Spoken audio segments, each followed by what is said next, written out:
Hello and welcome again to this new video on Bhagavad Gita.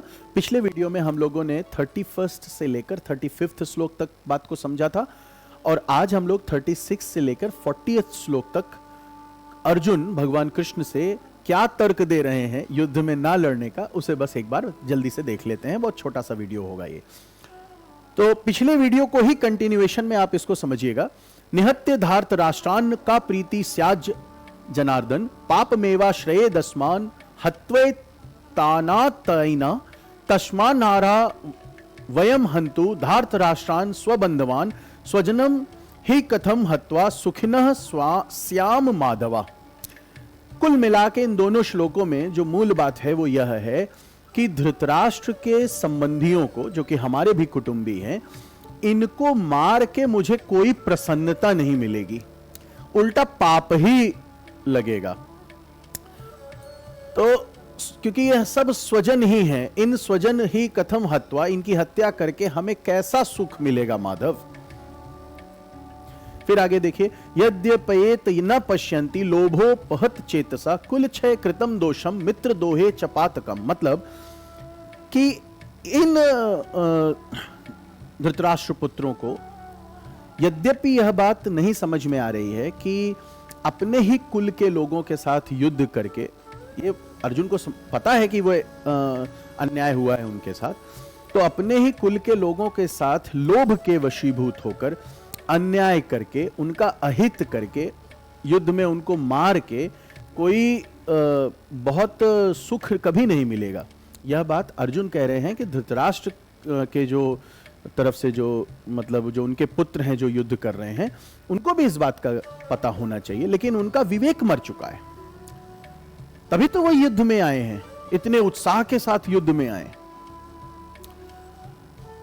तो लेकिन अर्जुन कह रहे हैं कि अगर उनका विवेक मर गया है, उन्हें इस बात का एहसास नहीं है कि कुल में ही गृह युद्ध हो रहा है, तो कम से कम हम तो ज्यादा समझदार हैं, हम तो ज्यादा दैवीय गुण धारण कर रहे हैं, हम तो आर्य सभ्यता को, संस्कृति को समझ रहे हैं, हमें तो थोड़ा हायर मोरल ग्राउंड लेना चाहिए और अपने कुटुंबियों को मारकर हम न इस लोक में बहुत सुख प्राप्त करेंगे, न परलोक में सुख प्राप्त करेंगे, पाप ही लगेगा, इससे हमें तो बचना चाहिए। आगे वे एक और तर्क दे रहे हैं भगवान कृष्ण से। क्या कह रहे हैं?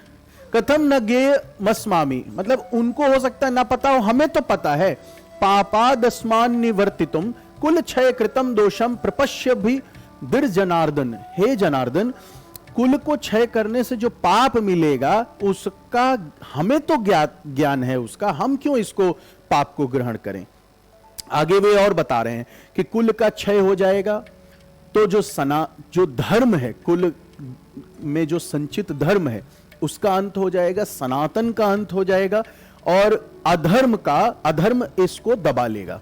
यानी भारत में सनातन जो संस्कृति है उसको हानि होगी, क्योंकि यह बहुत भीषण गृह युद्ध होगा। और कुल में अपने कुल को जब आप हानि पहुंचाते हैं, तो कहने का ये प्रयास कर रहे हैं अर्जुन, तो धर्म की हानि होती है, धर्म यानी सनातन धर्म की हानि होगी और अधर्म का वास हो जाएगा।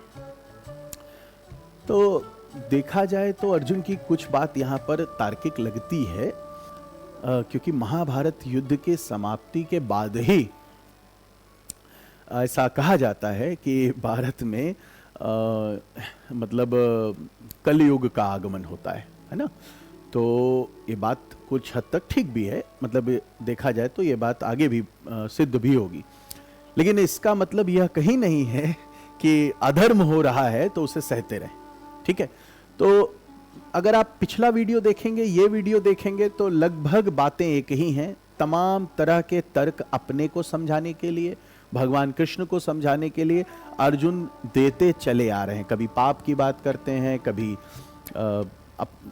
अपशकुनों की बात करते हैं, कभी कहते हैं कि मुझे इच्छा ही नहीं है युद्ध की, जब सगे संबंधी ही नहीं रहेंगे तो मुझे क्या मिलेगा इस वैभव का सुख, मैं किसके साथ भोगूंगा।